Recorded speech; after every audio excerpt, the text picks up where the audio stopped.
Here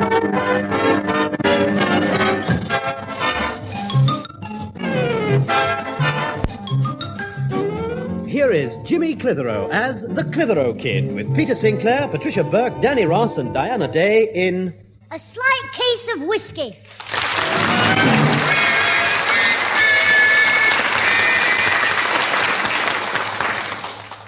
Woke up, get your bargains out. Honest Jim's the name.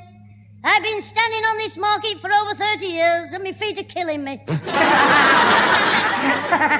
Aye, that's a good one. Oh, dear, my feet are killing me. Yeah, not my feet, Jimmy's feet. Well, no, not his feet either, because he's only pretending, but it's a good one. Alfie, don't encourage him. He's driven us all mad with his buying and selling. Here's today's special offer. One lady's maxi skirt containing one unwanted sister. No reasonable offer refused. All right, Jimmy, you can cut that out. Well, she's jealous, ma'am. Just because I'm clever at doing business and making money. Honestly, all that fuss when I did up that old rocking horse I bought and sold it for $5 bob profit. Susan was entitled to make a fuss. You'd no right to use her hairpiece for the horse's tail. Well, it looked better on the horse than it does on her. That'll do. But, ma'am, I only borrowed a bit of it. And anyway, when I'd finished the horse, I did offer to let our Susan have a free ride on it. Yes, while the paint was still wet. You couldn't ride if the paint was wet. You get it all over your beard and stick on you. You'd be stuck on it. Not fond of it. I mean, it's stuck on his back with the paint. Sticky. We'd need a blow lamp to get you off.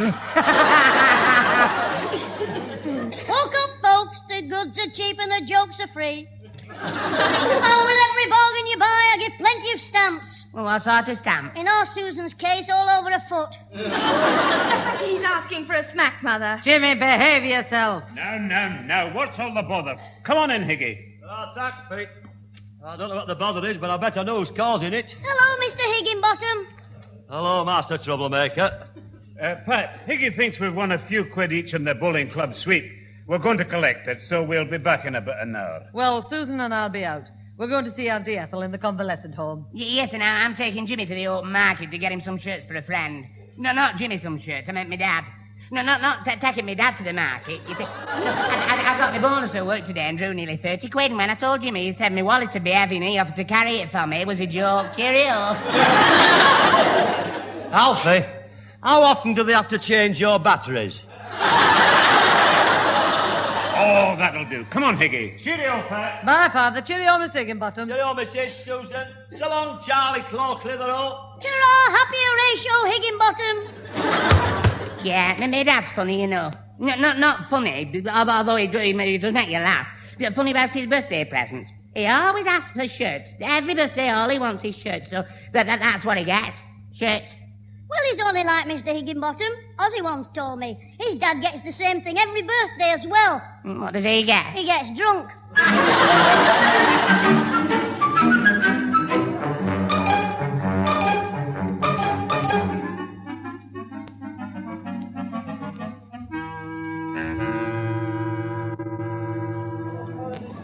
Gather round me, ladies and gentlemen. It's your rhyming bargain flogger, Honest Harry Earnshaw. I've got bargains for girls and bargains for boys, bargains in all sorts of wonderful toys, and bargains for just a few shillings and pence for grown-ups possessing more money than sense. Here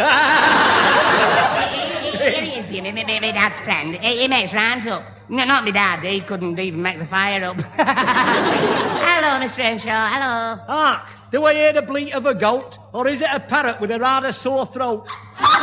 No, 'tis human. Well, bless my soul. They should call this bloke Flag because he's right up the pole. All right, that'll do.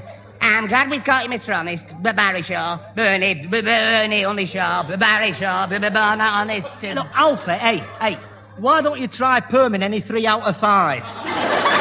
Or would you rather just call me Mr. X? What? No, not Y, X. Look, Alfie, I've got to load the van and be on my way. Well, what's the hurry? I'm the hurry, aren't I, Mr. Earnshaw? Hey? Ow! Hello, Sergeant. Hey, I thought it was you under the helmet. I recognised the feet.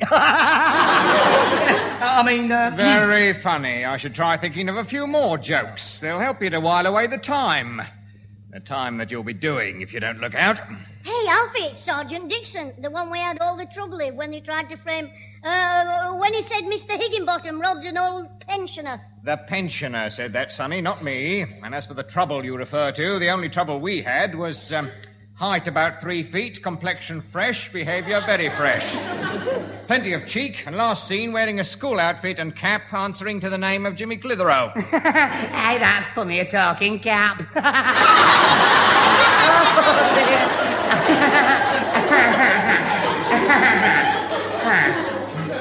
I'm sorry, Sergeant. Reginald Dixon. Did you want to word with Mr. Earnshaw? 2 words, actually, sir. Watch it.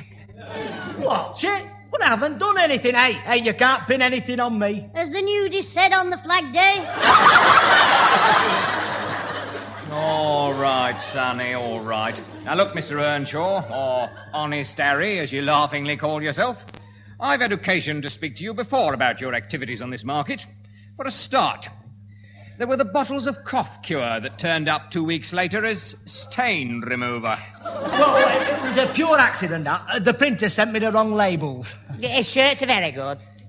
And there were those genuine old Wedgwood plates made in plastic. Yeah, well, that's true, that. Yeah, I got them off Bertie Wedgwood in Bootle. Do you know what, he's 85 if he's a day, is. There's nothing wrong with Mr. Earnshaw's shirts. And what about the 7-pound bags of powdered hops for making instant beer? Well, I'll admit I was a mug there. No, I bought them bags in all good faith. And anyway, as the medical officer of health said afterwards, chopped up nettles are quite harmless, really. My dad won't go anywhere else for his shirts.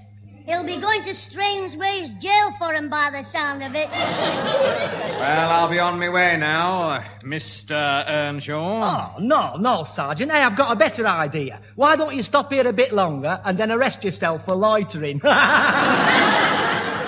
I warned you. If you get up to any more tricks, you won't be so lucky next time. I'll be off now. Evening all.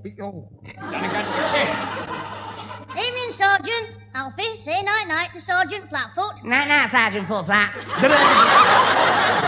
Shut up. Oh, the big ape. Go on, you know, he's really shook me up, he has. Hey, where's that bottle? Here we are. Right. Hey, look, Jimmy, in the van under that paper. Bottles of whiskey, dozens of them. Yeah, right. Alfie, if there's such a thing as a whiskey bird, I think we found its nest. Hey, it's a drop of good stuff, this Island Glory whiskey. As I said to a customer only this morning, it warms up a Scotsman right down to his sporran. Okay. But you've got a lot there. Where did you get it from? Well, look, if you'll promise not to tell anybody. It's a load I picked up for next to nothing. Bankrupt stock, they call it. Somebody selling cheap, you know, to raise some cash. I got it from Bradford Street Warehouse. Hey, but keep it to yourselves, the pair of you. Our lips will be sealed if you'll give us the price of the glue. Oh, shut up. You mean you don't want anybody to know you're selling it? Yeah, especially that big useless copper that was here just now. Look, I don't think I should be reselling spirits without a licence. Hey, Alfie, your dad's fond of a drop of good whiskey, isn't he? Oh, yeah, and my mum. But I don't mean he's fond of my mum as well. Well, I mean, he is. Yes, but he is, or he wouldn't have married her. I mean, but she is too. Well, not too. Well, as well. She likes a little nip. Well, the next time I'm round your way, I'll nip her. I mean a nip of whiskey. I'll give me Dad a bottle of that as well as a shirt. How much is it? 35 bob a bottle. 35 bob? Nobody'd be daft enough to pay you that much, not even Alfie. You what? You'd have to pay 50 bob for that in the shops. Would you? Yeah, of course. That's why I'm flogging them cheap, see, to get rid of them quick, because I need the cash. Now, you take that case there. Now, there's 12 bottles in it, and if I had nothing else to do, I'd sell that lot tonight for £2 a piece, well under the shop price, and make £3 profit in the bargain. As easy as that? And of course it is. You'd have them queuing up for it. Yeah. Alfie, how much wages did you say you got today? Including my bonus, about £30. Why? We're going into business. My brains and your money. Yes, Alfie, by this time tomorrow, we'll be in the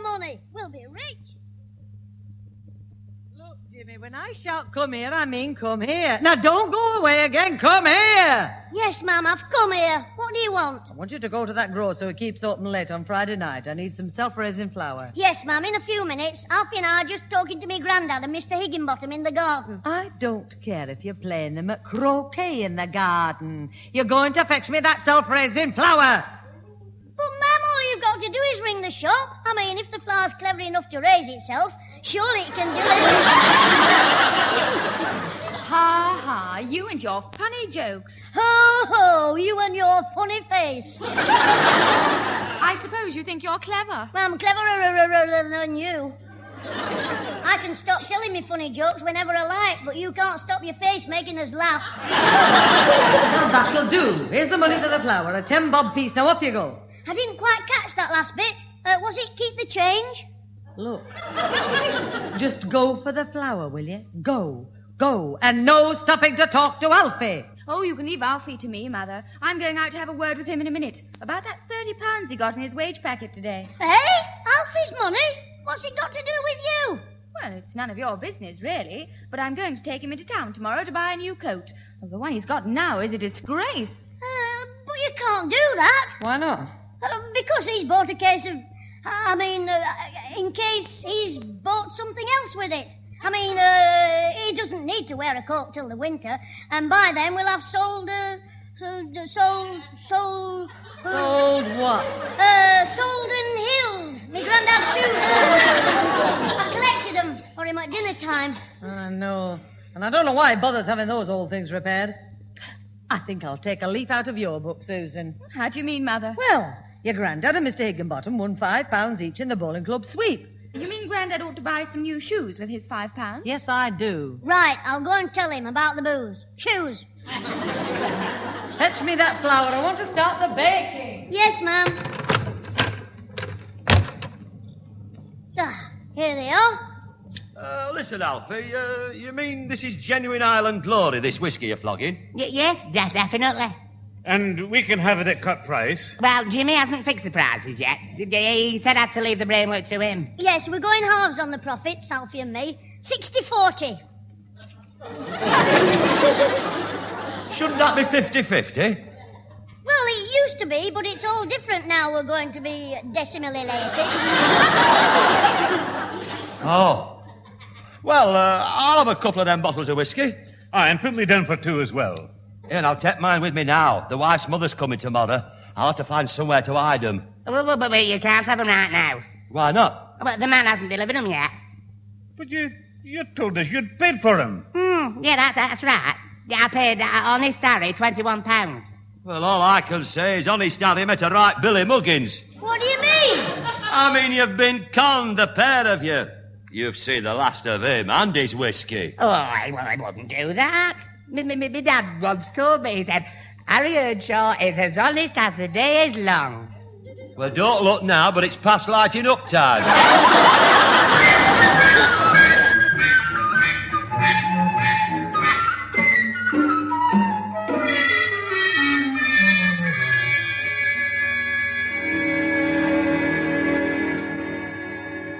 Now, let's see how much I've made so far. I sold 2 bottles to me granddad at 3 bob profit each. That's 6 shillings. 1 bottle to Mr. Whittle. That's 5 bob profit from him. Another 5 bob from Beaky Billington. Fancy her drinking whiskey. I wonder if birds hiccup. And then 10 bob from the 2 bottles Mr. Brocklebank bought. 1 for guests of mine and my sister, and 1 as a present for the vicar. He takes an occasional glass, medicinically, of course. I wonder if the bishop knows. Anyway, that's 5, 10, 20, 26 shillings. Fancy having to share all that with Alfie. Still, I suppose he did buy the stuff. Yeah, it's only right we should go halves. 26 bob. That's 10 for Alfie and 16 for me. Well, he can't count anyway. Aye, Jimmy is here, Higgy. Come on in. Pete. Well, Clitheroe, if you've got any of that whiskey left, I'll have a bottle or 2. In fact, I'll have 3. We've got another mug, Grandad. What was that? Well, you said only mugs buy whiskey they haven't seen, and you haven't seen mine. It's under the bed. Jimmy, don't be cheeky. Oh, it's all right, Pete. He's having a little joke. Well, son, I'll have 3 bottles of whiskey, even though I haven't seen it, at 38 bob a bottle. That's, £2.5 a bottle. It's getting scarce now. We've only got 6 bottles left. What? You charged your grandad 38 bob? Yes, well, he's me granddad. You're no relation. I'm happy to say. You are? I'm happy you say you want 3 bottles. Now, look, Jimmy, you didn't charge Whittle £2.5. Oh, all right. You can have them for £2 each, Mr. Higginbottom. I should think so, no. Right, let's see the bottles of whiskey. Let's see your money. I mean, I'll get them while you count out the money. Yeah. Oh, I'm trying to phone you in, Jimmy. I've had a terrible shock. You saw Mr. Higginbottom's face? Yes, that's right. No, it isn't. Well, it is, but that's not it. His face, I mean. Not his face. It is his. But the shock isn't, I mean, him, I mean. Alfie, just think of what you want to say and then shut up. Not funny. It's about the whiskey. Don't worry, we've only got 3 bottles left to sell. Higginbottom bought 3. He's left them in the pantry until he and me grandad get back from the lunchtime session at the Rose and Crown. Then he'll think he's got 6 bottles.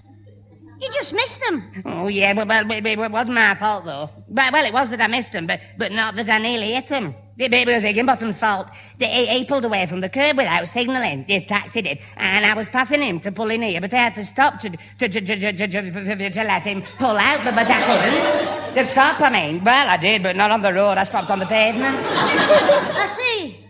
I think.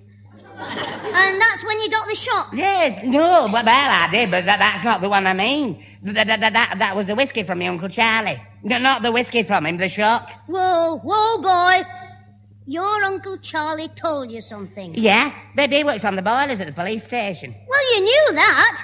Why did he have to tell you again? No, he didn't tell me that. Oh, you're getting things confused. Oh, I'm very sorry. You daft looking... He told me that the whiskey was stolen. Don't be daft. I've just seen it under me... You what? You mean Honest Harry pinched it? Yes, it was from Bradford Street Warehouse, and that's where the robbery was. My Uncle Charlie heard the coppers on about it. A lorry full, he said. Oh, what are we going to do? We? Don't drag me into it. I didn't go and buy stolen whiskey from Honest Harry. You did. Well, you're twisting, blooming. Wait a minute. You were selling it, though, and that's worse. You sold 9 bottles of stolen whiskey. Yes, but I mean... You're right, Alfie. We're in trouble. Listen, we'll have to get it back and then get rid of it. You get it back? Yeah. If the police ask them where they bought it, they'll say from us. No, they won't. They'll say from you. It's the same thing. Or it will be after I've finished talking to the coppers. All right. Where do we start? You get round on your bike to Whittle, Brocklebank, Beaker Billington and the Vicar. I'll go and see me grandad about his bottles. You can drop me off at the Rose and Crown on your way. What do you want to go to the Rose and Crown for? Oh, give me strength. For some vinegar-flavoured crisps, you twit.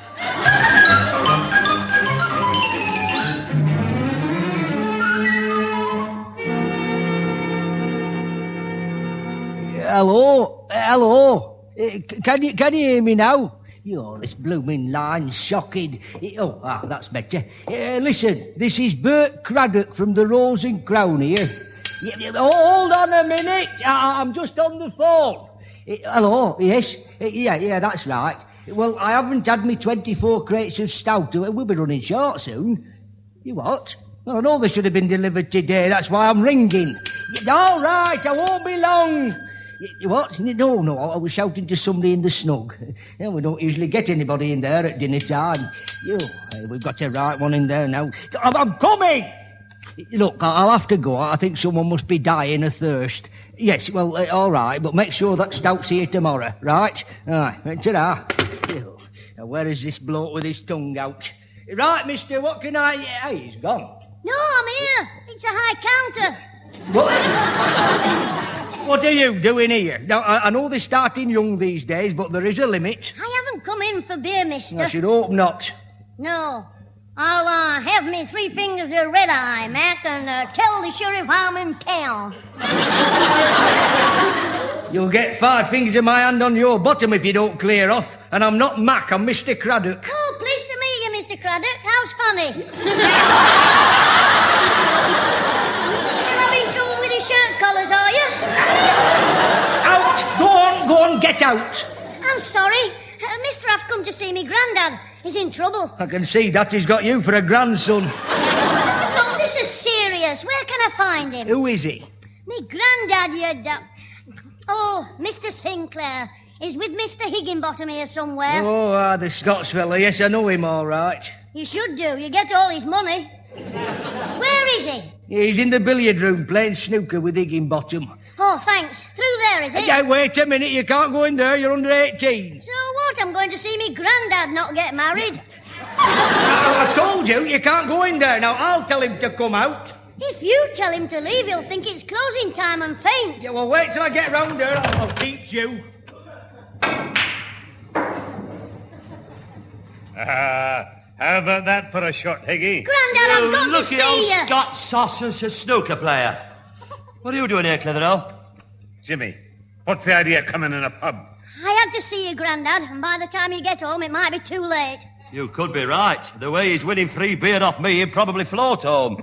Now, that'll do, Higgy. All right, Jimmy. Now, what is it? It's a message from Alfie. You see, Alfie made a mistake.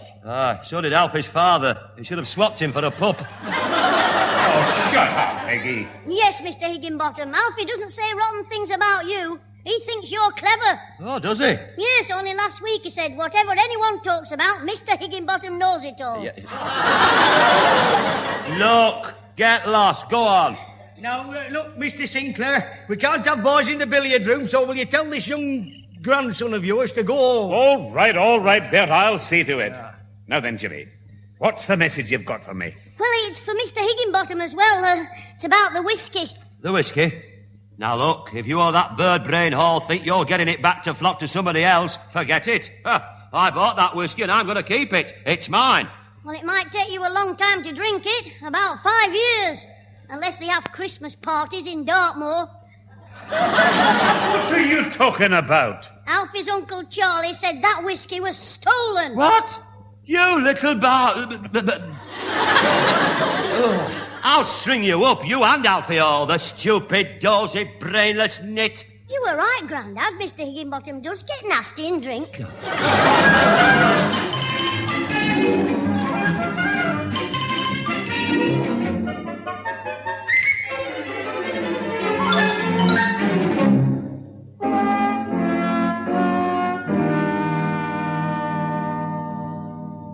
Oh, no, Grandad, honestly. You mean you all let this little imp talk you into buying stolen whiskey? Oh, don't go on about it, Susan. No, keep your big nose out of it, Scraggy. Or I'll stick it in one of them bottles. Shut up, you. Pete, let me break the bottles over his head. All except one. I'll save that for Alfie Hall, the talking ape. It's not Alfie's fault. No, our teacher said we all sprung from apes. Alfie just didn't spring far enough. Oh, good. You're back home, Father. I've got a message for you. Not you as well, ma'am. You what? Never mind, Pat. What is it? Have you been buying some whiskey? Whiskey? Yes, they have, Mother. Our Jimmy's... Stop it, Jimmy. Now, Susan, keep quiet. Please. So you have bought some. He was right. Who was right, Mrs.? Sergeant Dixon. I saw him at the end of the road and he said he was coming to see Father about some whiskey. That's it, Peter. That's it. If the cops are on to us, we'll have to get rid of it. What do you mean? Well, thanks to our Jimmy, both of them and Alfie have bought stolen whiskey. Oh, no. When's the sergeant coming, Pat? Any minute. He was talking to Mr. Relton at the end of our street, and he said he was coming here to see you about some whiskey you'd bought in the market. It's Alfie, blabbermouth. He must have told him. He's turned Queen's evidence and shopped us. Come on, Peter, we'll have to get rid of that whiskey before Dixon gets here. Don't be daft. Even me Grandad can't drink whiskey that fast. One more funny remark from you, my lad, and Dixon will be arresting me for murder. Oh, it wouldn't be murder. It'd be pest extermination.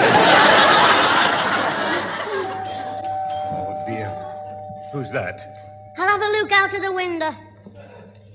Blue uniform, silver buttons, peak cap, truncheon. It's the vicar. It isn't funny, Jimmy. Look, Father, he knows I'm here. I'll have to let him in. Well, look, try and stall him a minute while we pour the whiskey down the sink. Quick, Pete, come on, let's have my bottles out of the pantry for a start. Oh, dear, what a waste. I'll try and talk to him for a minute. Oh, man, how stupid can they get? Hey, Susan, did you see me granddad's face? He went white. You'll go red when the policeman leaves, but it won't be on your face. Oh, shut up. I'll go and give them a hand in the kitchen, pouring the whiskey down the sink. And when we've finished, I'll come back for you. If you ever talk Alfie into anything again, I'll strangle you. How's it going, Grandad? Oh, dear. Oh, dear. It breaks my heart to see good whiskey gone to waste. Put your hanky over your eyes. Father, you've made a mistake. Come on in, Sergeant. Oh, no, another stool pigeon. Ah, here you are. Been sampling the whiskey in here, have you? Whiskey? Yes, I understand from Alfie Hall's Uncle Charlie that you've got some whiskey from the market.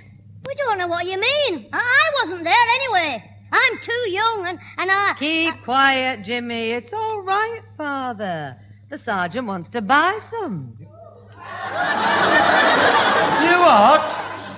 Talk about crooked cops. What was that? Father, the sergeant wants to buy some whiskey for his wedding anniversary. Yes, Mr. Sinclair. We're having a little party, and I heard you'd got some cheap whiskey from Honest Harry. The last he had, in fact, so I wondered if you had any to spare. But he stole it from Bradford Street warehouse. They said, I don't know anything. I'm innocent. Stolen whiskey? Oh, you mean that lorry load of whiskey that was stolen? Oh, that was in Bradford, the town, not Bradford Street warehouse. Oh, no. You know what this means? Yes, we're all in the clear. Everything's fine. It means we've poured 3 bottles of our whiskey down the sink. Oh, no, Mr. Higginbottom. You poured 3 bottles of your whiskey down the sink. Ours is under my bed. How many bottles did you want, Sergeant? Ow! You are Help me, Mr. Higginbottom! Come here, Al. Help! Sergeant! Help! I want police protection!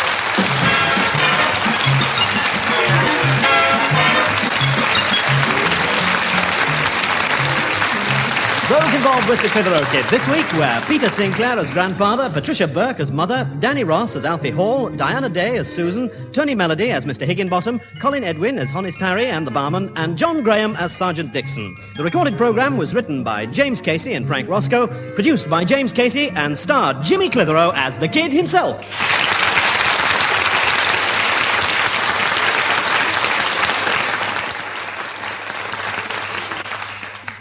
Well, I sold Sergeant Dixon 6.5 bottles in the end. 3 I had under the bed, and 3.5 that Alfie got back from our customers. He would have got 4, only the vicar had drunk half of his. He must have been ill. Probably got a chill in the pulpit.